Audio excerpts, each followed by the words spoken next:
Sadho Sadho Sadho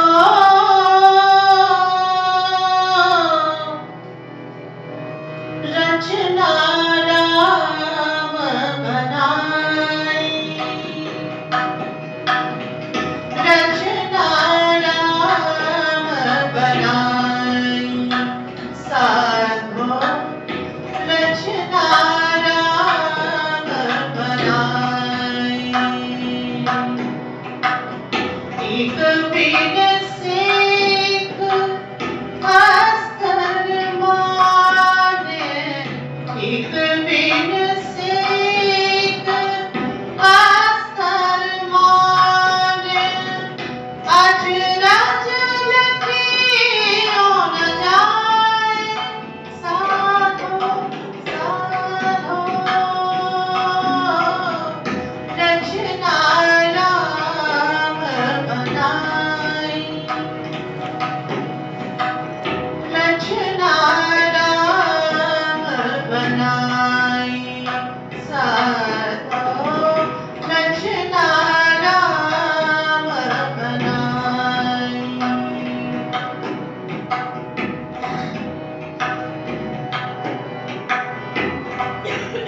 As long as we are reasoning and meditating, we may still be in the realm of the mind, right?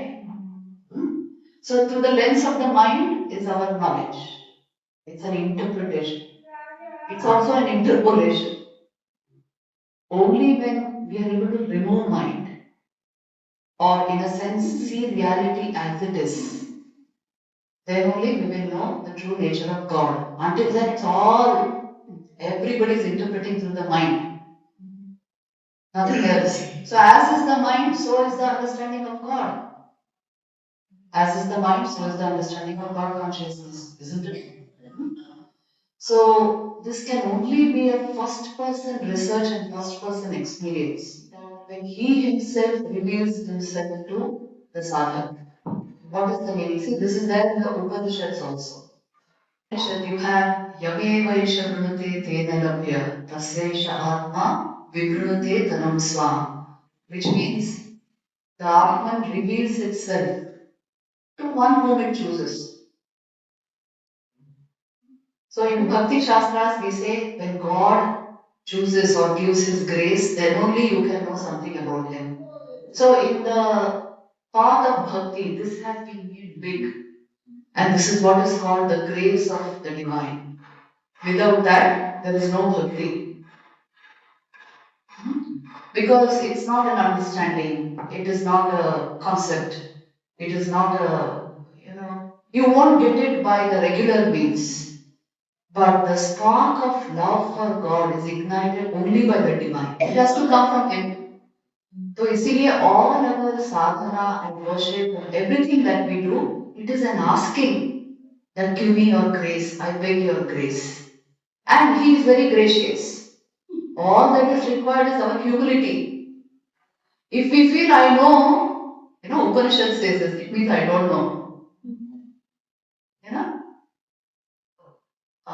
What is that? Kena Upanishad says this. Vijnataram, if you are the Vijnata, you don't know it. And if you really know, you know nothing. Every something you know. This is because this is the nature of reality. In a full mind, it will not reveal itself. Through sadhana, what we do is we progressively empty mind until you see reality as it is. You can do it either by inquiry or through some path like this, devotion. So here comes in the story of Uddhava. It's a beautiful story in the Bhagavatam.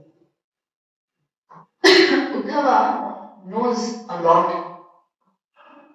and he knows the scriptures. Actually speaking, Uddhava was a bhakta. He was very close to Shri Krishna.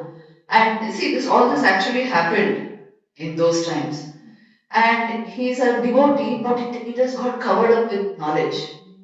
Now he knows everything about the scriptures. He has some conceptual knowledge of God. And he hears Lord Krishna calls him once in Mathura while they were in, no, in Dwarka, and tells him, see, you have to go to Vrindavan, and there I want you to meet these gopis. Because from all accounts I'm getting from great Bhakta, he is very close to Krishna. In fact, he even looks like Krishna, he has that sarupya with Krishna. The knowledge he has of the divine, and usually knowledge is conceptual, thought based, sense based. So that has covered up his bhakti. And to teach him a lesson, to teach him the truth about bhakti, Lord Krishna tells him, see, these gopis in Vrindavan, they are pining away from me, for me, not knowing who I truly am. I being Brahman, as you know, I am the incarnate Brahman.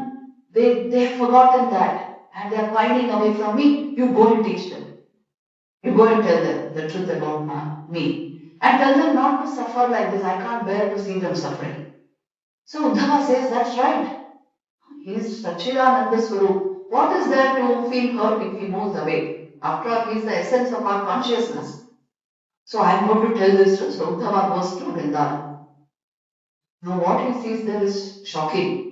He sees whole of Rajabhumi is plunged in samadhi. Whether they are sleeping or eating or doing their daily chores or whatever they are doing, they are like in a daze in bhav samadhi and deeply immersed in the consciousness of Krishna. In fact, there are many there who are seeing Krishna all the time. They have no other bhav in their mind. It appears to be like some other loka. It's not at all on the earth. And these gopis are such simple girls, but everywhere they are seeing only Krishna. So then he thinks that, see, all this crying and weeping will stop if they know the true nature of this Krishna. So he goes to tell them.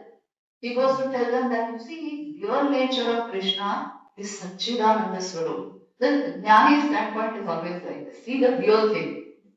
Don't see the cover up of the mind. So he is Satchidananda Swarup. And you don't, that's why I have to weep for him. He is ever present in your heart. He is ever shining in your heart. So why should you weep for him? He's not just close to you, he is you. He is the real you. He is the consciousness shining within you. So as soon as they hear of this kind of talk from Uddhava, they pull their veils and then they are moving away from him, all these gopis. So then he says that, well, Krishna sent me here just to teach you this, that you should not wail and call on him like this, because he is already present in your heart. He is the ever-present Paramatman. So don't feel in any way hurt that he is not coming back. He is already in you. And then they tell him, look, we know very well Krishna as Sachidananda within us, but I want to see him before me.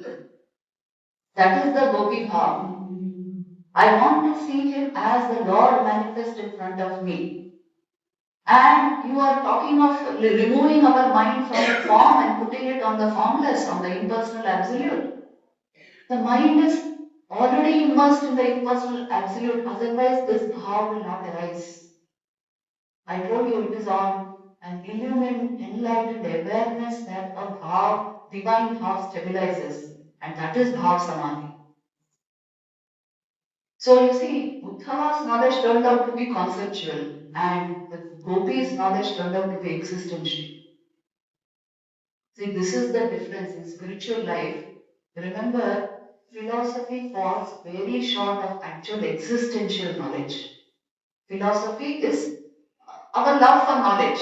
But by knowledge, we understand that which we get through the instrumentation of mind.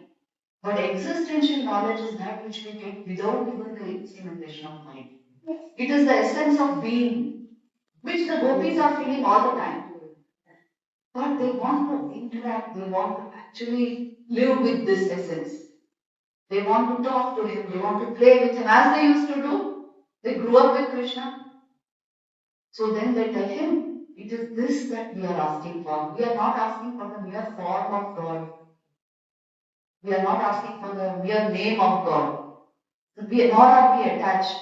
We are asking for his essence to appear before us as a human being. That is what we are asking for. And seeing their state, the state of Vishakha is described in the commentaries on the state of Radharani is never described. Because first of all, Radharani's name is not there in the Bhagavad, although it is hinted at in one particular shloka. Aradhita, so that Radha comes there. But the state of Vishakha is described because Radha's state goes far beyond our mind's capacity to understand. It is the state of Mahabhava. But the state of the other gopis, at least we can have some kind of a dharana of it. So their state is described. See, Shukadev knows whom to describe. The highest cannot be described. It cannot be put into words. So Radha's name is not put there. But the gopis are put there. So what is Vishakha's state? Her state is when she closes her eyes, Krishna is just luminous in her heart all the time. So automatically her heart plunges at his feet and she goes into samadhi. When she opens her eyes, all that she is seeing is only Krishna. So you see the Jnani state and the Gopi state, both are manifest only through bhakti. They are not different. That level of development and what the Jnani attains through all his discrimination and what the yogi attains through his samadhi, she just through the love of God she is attaining that. Because her heart is everything belongs to Krishna. So she just closes her eyes, the luminous form appears, she plunges into samadhi. She opens her eyes, only Krishna everywhere. In this kind of a state, they are all dwelling in. And that is when Buddha understands that my knowledge is so poor compared to their knowledge. They are such simple cowherd girls. No great degrees, no educational qualifications, no the jnanic background. All only devotion, only bhakti has revealed the highest here. And it is palpable, the whole of Rajabhumi, that vibration. Even today you go and stay there, see the same Rajabhumi. You stay for 7 days, your mind will be changed. It's like that. Because these are very high vibration places. Long tapasya has happened, so much darshan has happened, the temples are living all the time. So the impact is enormous. Kashi and Vrindavan, they are not on this earth, they are above this earth. So he actually sees this and it's all samadhi. Then he takes the sand of Raja and applies it to his forehead and says, "Oh Lord, you didn't send me here to teach bhakti, you sent me here to learn bhakti. And I beg you that birth after birth, I don't want mukti, but birth after birth, I should be born in this Rajabhumi as a blade of grass, as a tree as a leaf on some tree, but not away from these cookies and this atmosphere. Because I only want devotion to God. I don't want anything else. See, this is where devotion and knowledge should clearly understand. Thakur used to say, knowledge goes only to the outer court of the house, but bhakti takes you to the inner court. What is the meaning? The nature of bhakti is like that. It will reveal reality in full, at the same time you are maintaining a dual attitude and enjoying the bliss of God. While jnana becomes linear knowing, and most of the time it's conceptual. Unless one is a really realized rishi, like say a Raman Maharshi or Vivekananda, that's a different level of transcendental knowledge. But usually by jnana is understood conceptual knowledge, which is very, very poor, insufficient. That's why then bhakti becomes the royal path to God. So very beautiful, this kind of stories are intertwined in the Bhagavatam. You know many of the stories, but the inner tattparya, the essence, the meaning of it, that again and again we have to reflect. There's no saying, I have finished reading the Bhagavatam or I have finished reading the Bhagavad Gita. You can never finish it. The more you dive into it, the more it will reveal. As many times as you read it, the greater will be the revelation. Like the Kathamrit, Gospel. And lived. They can only be tasted without senses and mind. So this is the state of described here. Another beautiful story I would like to tell you before I start with, because now we are going to start with the steps towards the attainment of these high levels of bhakti. There is the state of Radharani described in some of the scriptures. See, Thakur also says this. She not just forgot everything else, she even forgot her own body and the world. And she forgot everything connected with her ego. And that is why she was ready to give up that, that positive image of a chaste woman with a family and all that. Such complete devotion to Krishna she had. So that is indicated by this story. It seems when long after Krishna left Vrindavan, and then of course, his life is full of so many things. Then he befriends the Pandavas, then there is a huge war, and then he goes and settles in, after the war, he goes and settles in Dwarka. And the Pandavas are moving in and out of Dwarka. They come to visit him sometimes. So now they are in Hastinapur and he is in Dwarka. And it so happens that now we have so many queens, prime among whom is Rukmini. So one day these queens complain to him. What is the complaint? They tell him that you are always saying Radha, Radhe, Radhe. You don't take any one of our names. You don't say Rukmini, Rukmini. You always say Radhe, Radhe. Why? Fighting spirit. Why? We are your legal wives and our name should come to your mouth. But always Radhe, Radhe. What is so special about it? Then Krishna says, I can't tell you why her devotion is far greater than yours. She is supreme. In fact, she is the Devi from whom all of you have come. Then they say, but how? Tell us how. We also have devotion for you. Maybe you are not seeing, but we have it. Then he says, okay, I will show you. So what happens is after a few days after this, Krishna now has migraine. Headache on one side, not going at all. And all the time he's, oh, what to do? Everybody gets very disturbed because, see, at that time only he was recognized as God. His divinity was well known. He was not an ordinary man. They would recognize it. So then everybody gathers, what is this? From where is this migrant coming? And then they try out all that was available at that time, Ayurvedic treatments and all that, but nothing happens. So migraine is there. Then he says, give me some solution to this, I can't bear it anymore. And then the physician says, no more, we don't have any more solution. But you are the Lord Himself, you only tell us what is the solution to your headache, so that we can bring something and remove. Then he says, Bhakta Padadguli. You understand that, no? The dust of devotee's feet, if that is smeared here, my headache will go, the migraine will go. Now, who will give him Bhakta Padadguli? No Bhakta agreed. None of the Ranis of course not. Because they, in fact, Rukmini and all said that we know you are the Lord who's, you see, you are not beyond the senses and the mind. You can't be suffering, you are just acting to teach us something. And the courtiers and all said that we are not going to give the dust of our feet, that we go to eternal hell. And none of the bhaktas there gave. And then his migraine is not going. So then he says, why don't you ask the gopis of Vrindavan, not very far, he says. Go there from Dwarka, go, he sends a few people, go there and ask them if they will give. So they come to Vrindavan and then they, as soon as they come here, all the gopis come running and say, how is Krishna, how is Krishna? Then they are happy to learn he is doing well, but at present he has this migraine. Then they ask the cause, what is the cause? Then those people say, we don't know, but the solution we know, it is the dust of devotees' feet. Can you give your dust? At once, the gopis they lift a piece of cloth and then they collect all, they stamp it, Radha especially. Radha does this. That Bhakta Padadguli, she is given, it is tied up, that would be, and it is brought back to Radha.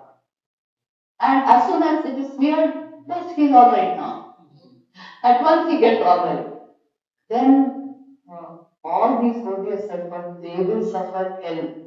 Because giving dust, the dust of the feet to the head of the Lord, it is no small sin. It's a huge sin, and they are going to go to hell. And what happens is before they came here, before they come back to Dwarka, one of the courtiers said this to Radha, are you not like afraid of for yourself? That if you put this on the Lord's head, it gives you eternal damnation. You know that theory, no? Any form of harm done to the Lord, and if the dust of one's feet goes on the head of the Lord, it is not good for the devotee. So when that is told to her, immediately she says, it doesn't matter what happens to me. His headache is getting cured by this. See, the bhakta's state of mind. Doesn't matter what happens. Unless we get this feeling, I am taken care of, doesn't matter what happens to me. You will never have to. As long as we are thinking, Amaki hobe, what will happen to me? Who will look after me? And if I don't do this, this will happen. Or as long as we are entangled in karma and thinking in this wise and propping up our ego, we will not realize bhakti.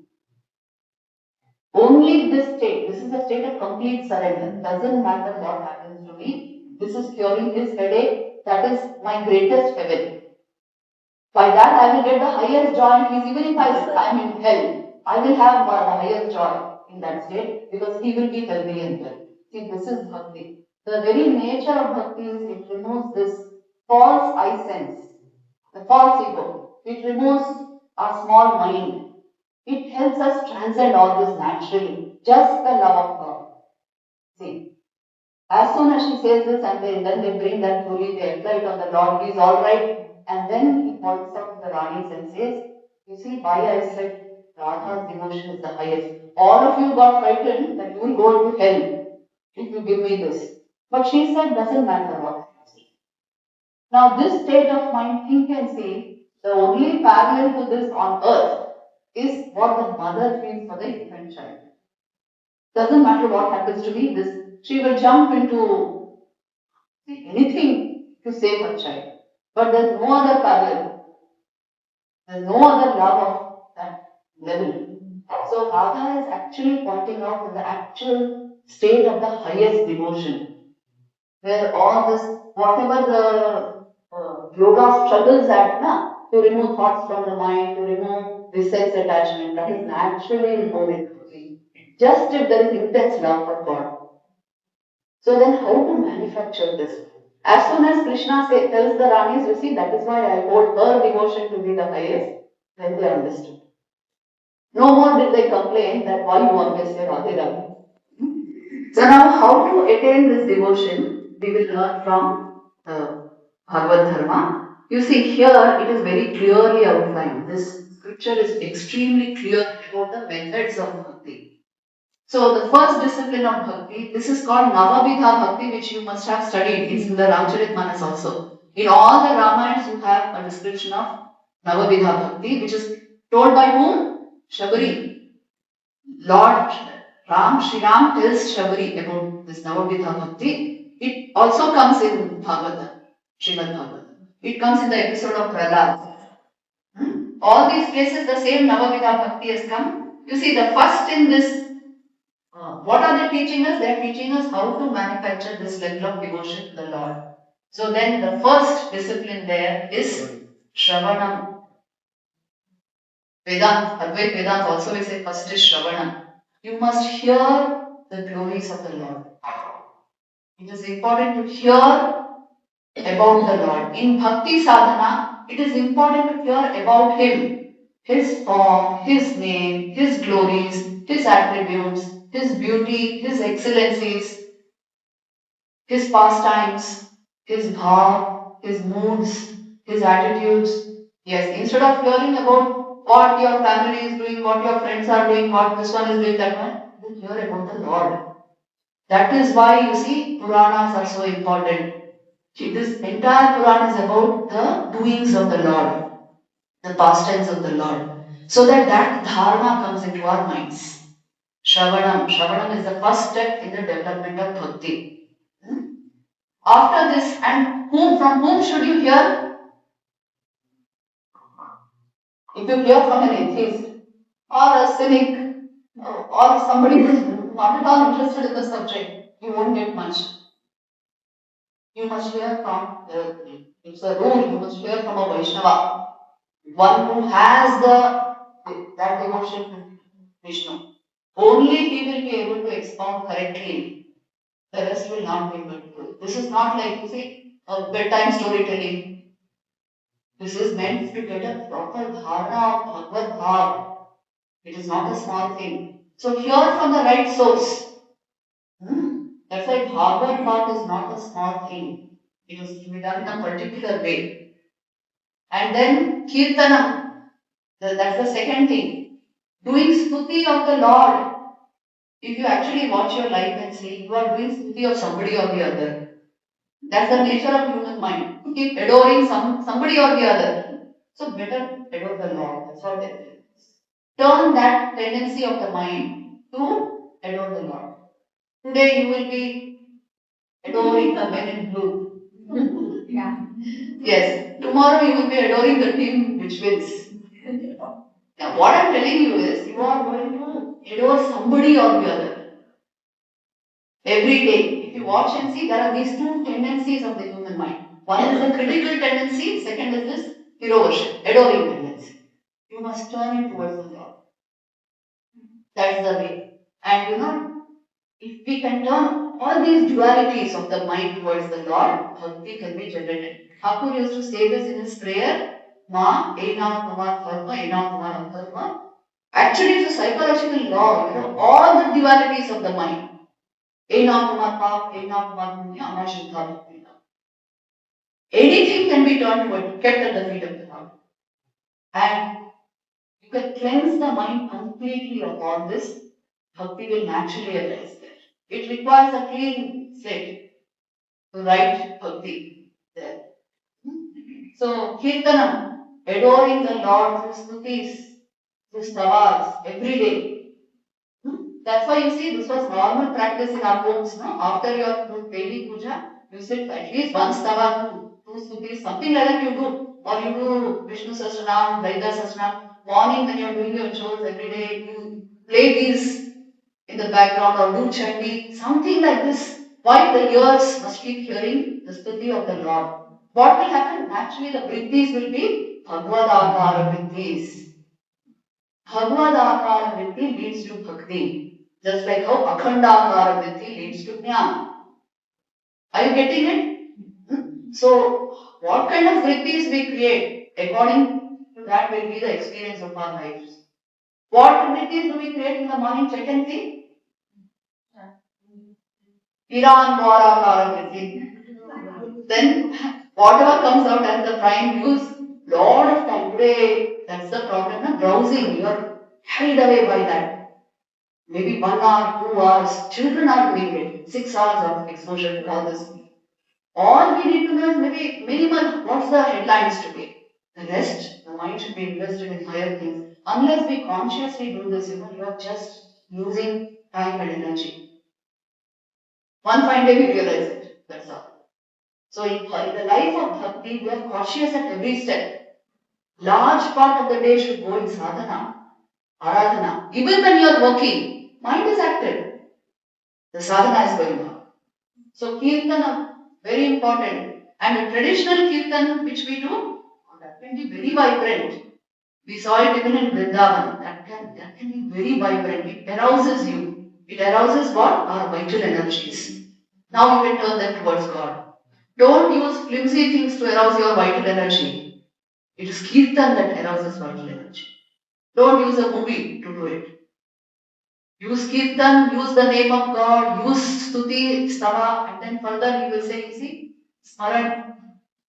Smarana is another very, which means constantly remembering the name of God, the exploits, these pastimes of God, the sadhana which you are doing, bringing it constantly into our memory.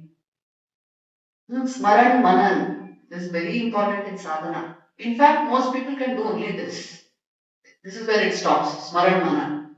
You remember the Lord constantly. That is why I told you, keep a Thakur, keep holy books there, keep the right company. The easiest way to develop bhakti is go into the right company.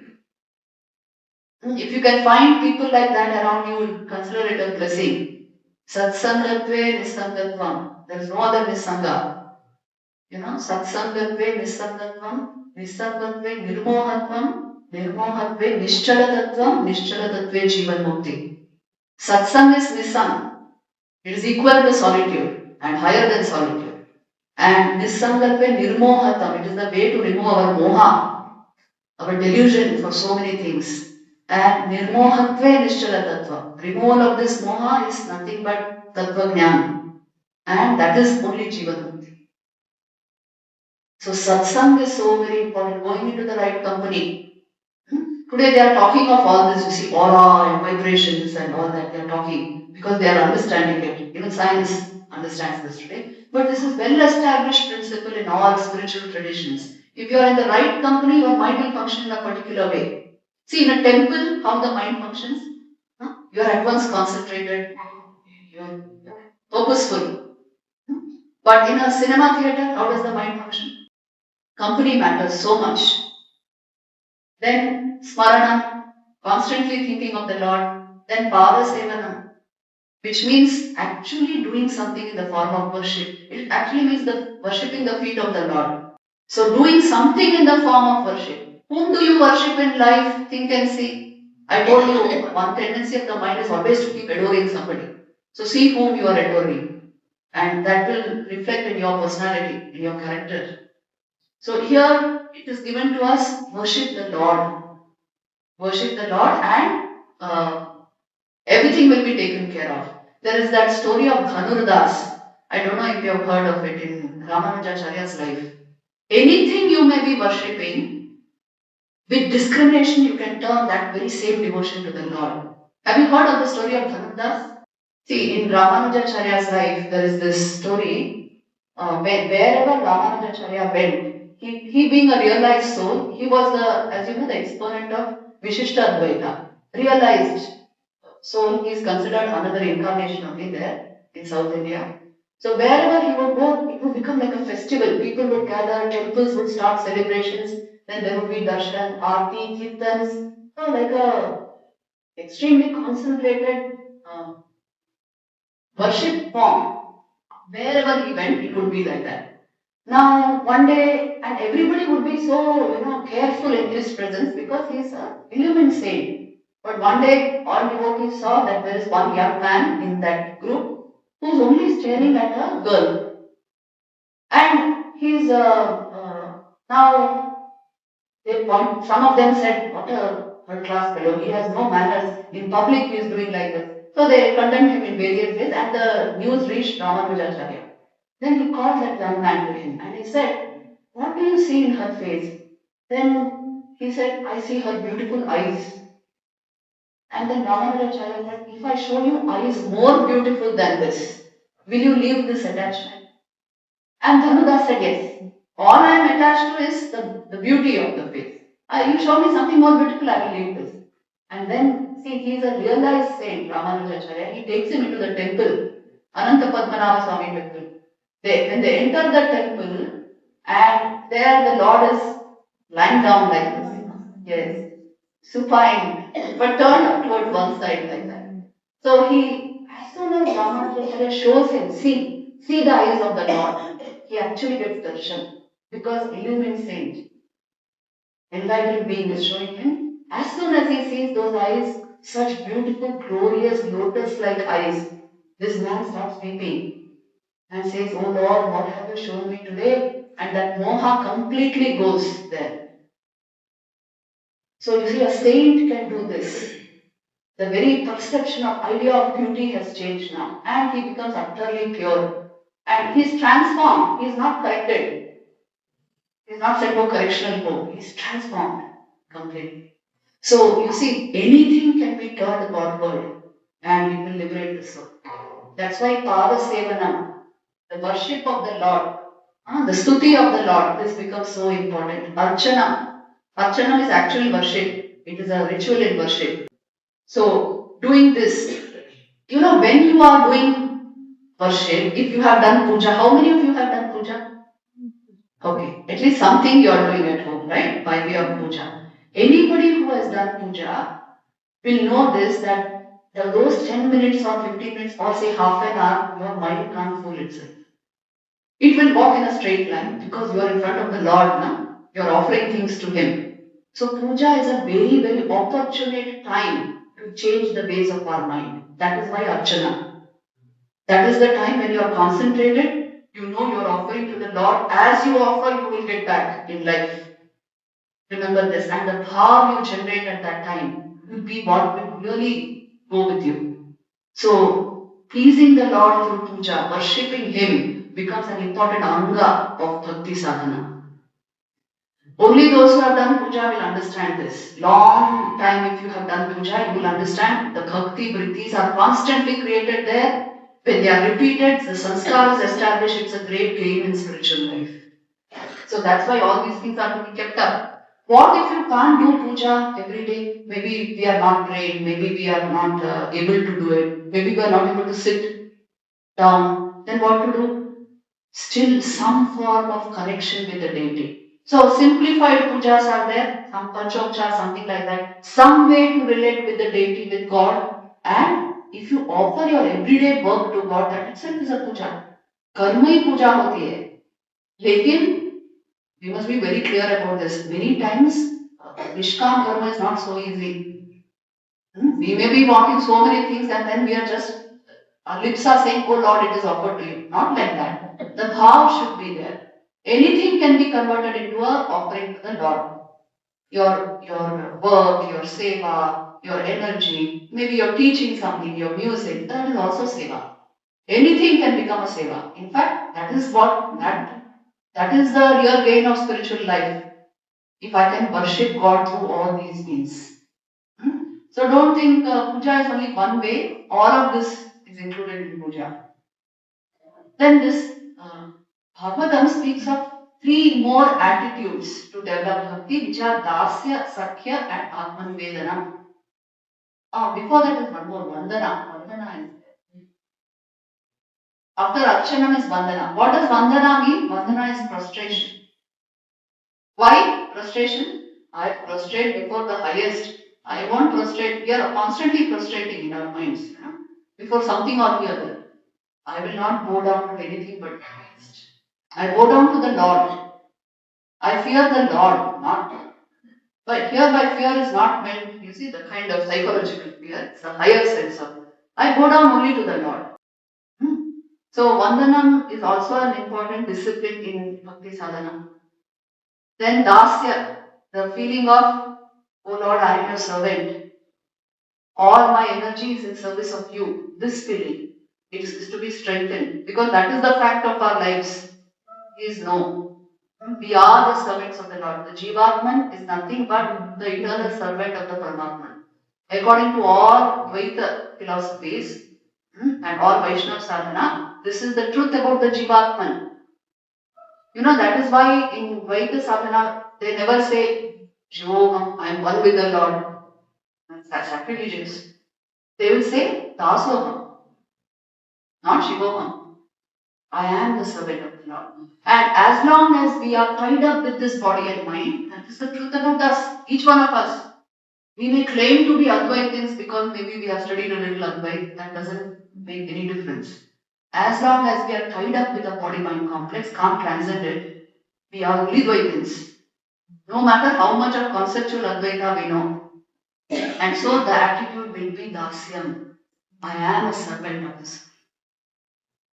So this is only natural. Are you getting me? Yes. See, we have been discussing a lot of Upanishads. So you may feel, there Mataji says that, the essence of my being is one with the Lord. That is true. But as long as I'm tied up with the body and mind, and the different effects of the body and mind are affecting me, so long I'm only a Dvaitik. Nothing more than that. Vivekananda used to put it so clearly, he used to say, as long as you say I, when you say I, as long as the picture of your body appears in your mind, you are a Dvaitik. When you say I, picture of your body no longer appears, just the luminosity of your being, then you are coming to Advaita.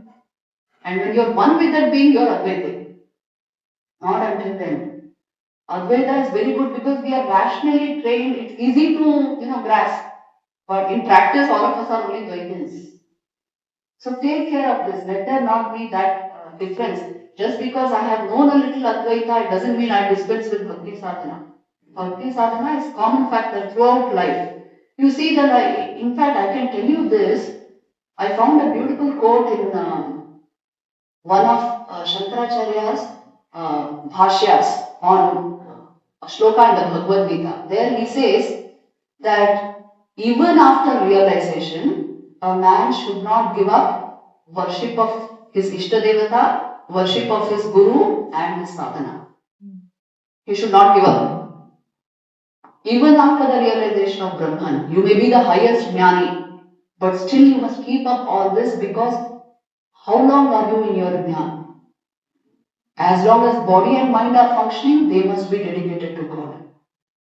So make this the standard discipline, no matter what yoga we are following, what path we are following, there must be some amount of this dasya bhakti, this archana, pada sevana, all of this in our lives. Be practical when it comes to spiritual life. Then Sakhya Bhav is also there here. Sakhya Bhav you know very well, comradeship with the Lord. A feeling of, the beauty of Sakhya Bhav is there's a feeling of unity.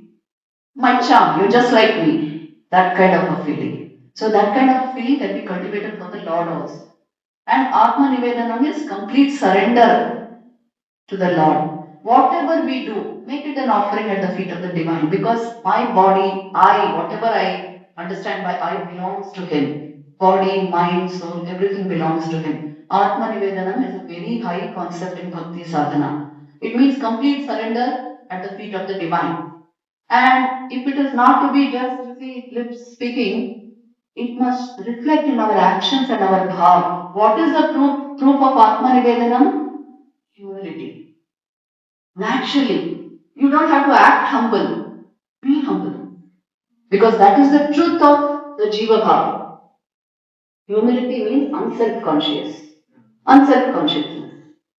Not carrying something heavy on our head all the time. I'm like this, I'm like that. Completely bereft of that sense. And you see, reality will come out, it will shine forth. Very important sign of a Vaishnava is this humility. Naturally, in taste, in temper, in behavior, in everything, he's humble. He will choose to be last. Anything coming to him, he will pass on to others. He will never take credit for himself. He doesn't like praise, he will run away from that. Why? He is building the inner life. And those who are hankering for this and that, the vital energy is invested there and gone from you. So sadhana alone will reveal what these attitudes are. You see? You must have heard the story of Ananyas Chintayanto Mam. Huh? No? Why? So many times I have said that. It's a very beautiful story on Atma Nivedana. And it actually happened in, I think, 14th century India or something, around that period. So there was this, in North India, there was a little village where there was an Acharya, his name was actually Arjuna Acharya. And his job was to expound the scriptures, to go to the homes of people, do worship and expound the scriptures. This was priestly duties, whatever. So every morning he would go and take a bath in the Ganga and then he would go about doing these things. And usually in his home there was nothing. Whatever he would beg and bring, that would suffice for the day. He had a very pious wife, completely devoted lady, but Arjunacharya had he had a certain amount of ego which he never recognized. So what happened was one day he was sitting in the morning with his scripture. That day he was reading the Bhagavad Gita. And there he came across this particular verse of the Bhagavad Gita, Ananyas Chintayanto Mam Ye Jana Paryupasate Tesham Vidyabhyuktanam Yogakshemam Mahamyaham. Lord Krishna is telling Arjun that who is my, undivided bhakta, one who worships me with an undivided mind, Ananyas Chintayanto Mam Ye Jana Paryupasate, one whose attitude and worship is such that his mind is undivided, unfaltering, unwavering, completely devoted to me. What do I do for him? Tesham Nitya Abhiyuktana, one who is thus joined to myself, to my consciousness, which means one who lives in this divine consciousness. Yogakshemam vahamyam. I take care of his here and hereafter. I take care of his needs here in this world and his yoga also. His hereafter also I take care of it. Not just I take care of it, I carry to him. Vahamyam means I carry on my head whatever he requires. The Lord is saying. Now, as soon as Arjunacharya read this, he thought, see, over-intellectual problem is this only. He suddenly thought, why should the Lord carry? He should bestow. He should grant. Why should he carry to the devotee what he requires? So he had the audacity to take that peacock pen and ink, red ink, and scratch out Vahamyam and wrote on top of it Dadamyam. Dadami. I give. Who is he to change the Lord's words? See, gospel truth can never be changed. Bhagavad Gita is the word of the Lord. It is not Bhagavad, it is Bhagavad Gita. It is not about the Lord, it is the word of the Lord. It cannot be changed. But he is changing it. And his wife pointed out and said, you can't do this with scripture. He said, I can do it. I am an acharya. And you women should not interfere in all this. Male ego. So, doing all this, he dismissed her. And then he put his towel on his shoulder and went for his bath. Now his wife told him before he left that there's nothing at home, please get something, then I can cook something for you. And he said it will be taken care of. And he went for his bath. And then that time what happened was, after a few minutes, this lady suddenly heard the beautiful sound of a flute. And somebody is playing the flute, and it's so absorbing actually. She went and sat at her doorstep, and in due course she saw a young boy approaching her hut. And this young boy had a basket on his head. So he is holding with one hand the basket, another hand he is holding on his flute. Now, as he came nearer, she saw what resplendent features, what a beautiful divine face, and the smile on his face and the look in his eyes. She was enthralled, completely carried away. Something so divine about this child. Then he placed the basket at her doorstep. And as he bent down, she saw that there were two marks on his back, like somebody had thrashed him with a stick or something. Red marks. At once she said, my child, who has beaten you like this? He said, what, your husband? Then she said, what have you brought? He said, mother, I have brought all that you will need for like a month maybe. So many things. Grocery items were there, there was fruit, there was sweet, and so many things he carried and brought. Then she said, but who sent this? Why, your husband. And he bade you? Yes. See? And then she said, come in, my child, come in, let me give you, there's nothing at home, but still she's melted away seeing that boy, let me apply something, some balm, something, I will come in, my child. And immediately he said, no, mother, I'll come another day. I have to go now. I just wanted to deliver this. So he kept it in her house and he left. Now this lady is simply in another world, she is not on the ground. And she's just thinking, what is this? And how did my husband manage to sell all this? Because he's you see, the Brahmins of those times were not working. Whatever they earned by, only that would come home. So how did he manage to get so much? She's thinking of all this and all the time contemplating on that child. Then the husband stormed in, Arjunacharya. As soon as he saw, he said, from where did the basket come? She said, why you sent it? That child, so beautiful, that child through whom you sent. But why did you beat the child? And he said, I didn't beat anyone. I didn't send this stuff. Then she broke down and then she ran into the shrine. She used to worship Balmurti, Krishna. And she fell at his feet. She knew it immediately, the Bhakta knows. She knew this is that child. Because that divinity shines forth. And then she fell and she wept and wept, and Arjunacharya also realized that she has had darshan. And so he also wept and he wept that, oh Lord, at least she had darshan, I didn't even have that. Because I had the audacity to strike your words. You see the marks on the boy's back, is nothing but the scratching out the words of the Lord. It is like harming the very body of the Lord. Then Arjunacharya was inconsolable. He wept and all his ego got washed away. And you see, it proved the truth of that verse. This story proves the truth of the verse. Ananyas chintayanto mam ye jana paryupaste. This wife was like that. Tesham nityabhyuktanam yogakshemam vahamyam. I carry to their doorstep what they require. The Lord actually carried and brought. So it was a huge eye-opener for Arjunacharya. The Lord actually, see, I told you in bhakti, it is a two-way process. The Lord responds when the bhakta prays. It is not like, sitting by all by yourself and putting down mind or doing a process of inquiry. No. It is bhav sadhana. Relating to the Lord responds from that side. So all these stories, they actually prove that it's a completely two-way process and the Lord definitely responds. Thakur used to say, he responds even to the footfall of an ant. Now what to speak of our prayers? Anytime you want anything intensely in life or you want to solve something in life, if with a real heartache if you pray, loudly within your own heart, oh Lord, oh Mother, may this happen, definitely it will happen. The response will come, but He will do that which is good for us. In that way, you must remember this also. What exactly we may want may not happen, but what is good for us will definitely happen. So prayer is a way of definitely directly connecting with the Lord. Prayer and surrender, self-surrender, is essential part of bhakti sadhana. There is no bhakti sadhana for the arrogant. There is no bhakti sadhana who thinks, for one who thinks that his ego is real. There is no bhakti sadhana for one who assumes he is a jnani. Right?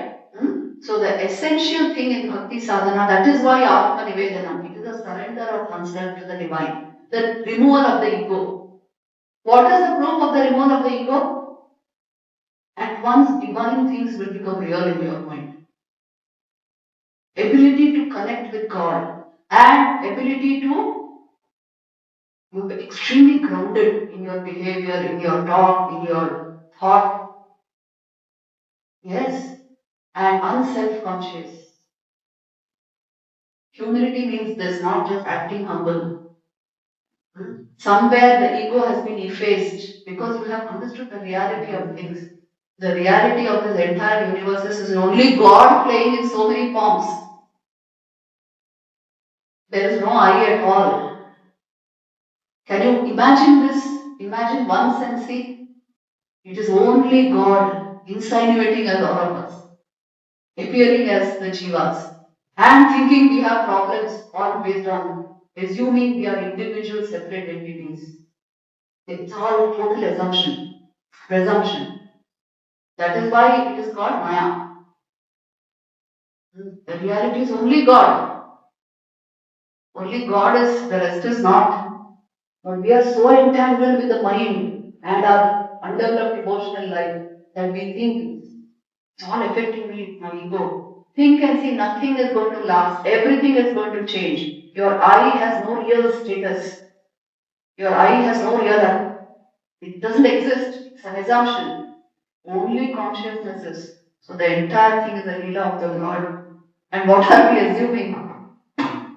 We take our problems to be so real because we have a real ego.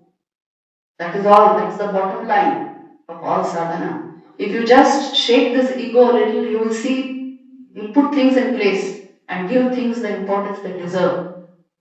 Never be overwhelmed with the practical problems of your life, I'm telling you. Just invest in sadhana. Otherwise, life will go and all the drama will appear real. Only our relationship with God is real.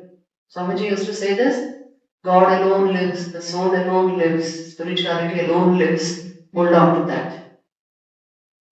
Thakur used to say, Ekmatra Uddesha, Manush Jivaner Uddesha, Ishwar Bhava. There is no other purpose to human life. So don't invest in unreal things. That is the message. There are many young people here. You do everything that is required to be done. But in an ultimate sense, you see, there are always short-term goals and a long-term ideal, a long-term goal. The long-term ideal goal of life is only God realization. Just now, whatever your education, your career, everything is meant ultimately for that.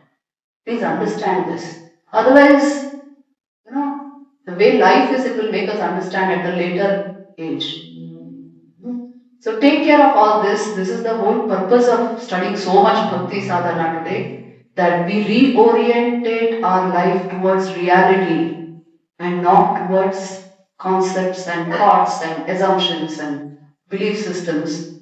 No, orientation towards reality. A very great monk of our order, his name is Bhajnanaji Maharaj. He puts it very beautifully in one of his editorials. The first sign of spiritual life is stopping the struggle for the existence of the ego. As long as there are egos, there will be clashes, there will be conflicts. Stopping this struggle is the first step of spiritual life. You have become mature enough to realize, I am not this, I am that, I am the self. And my relationship, that's why real relationship, undying relationship is only with God. The second step of spiritual life is the transformation of our consciousness. No more this personality based sense of myself. At least the sense of I am a child of God. I am the servant of God. The purpose of my life is the supreme. Not these small things.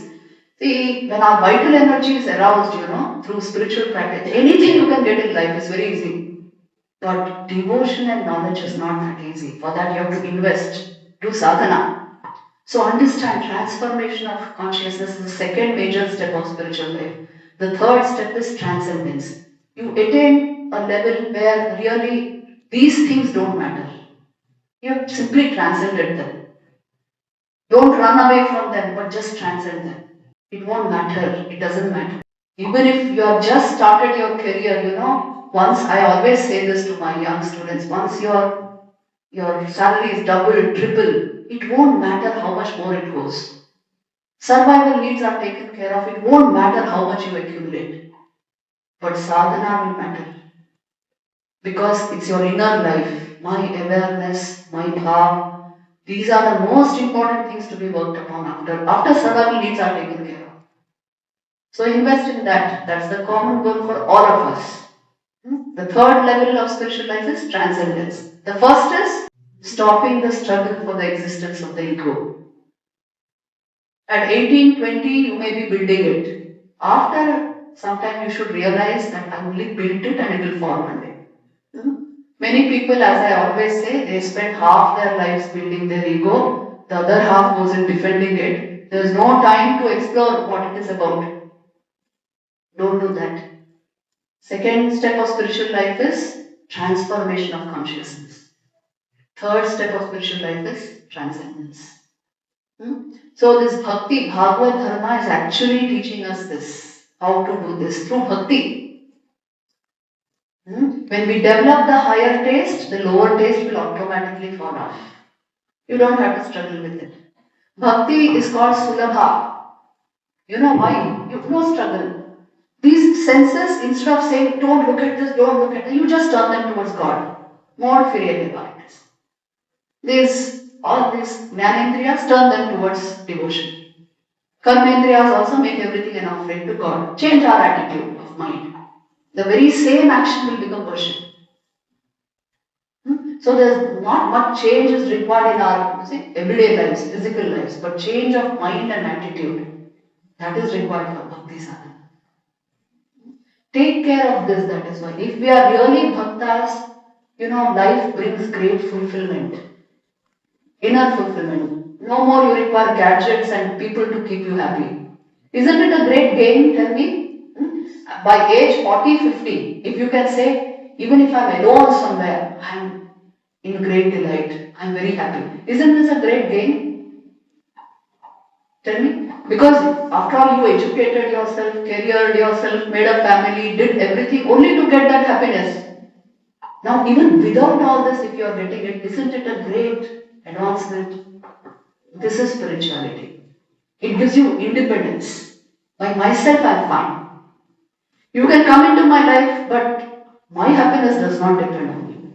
See, this is relationship psychology, which we are teaching across relationships. If I'm a beggar, always wanting, oh, you should keep be there to make me happy, otherwise I'm not happy, then that relationship won't work. Only when you can say, I'm fine by myself, very stable within myself, but you can come in to share my joy, then the relationship works. So everything in life is based on spirituality, please know. Unless we cultivate our inner life, things will not work, they will keep flopping.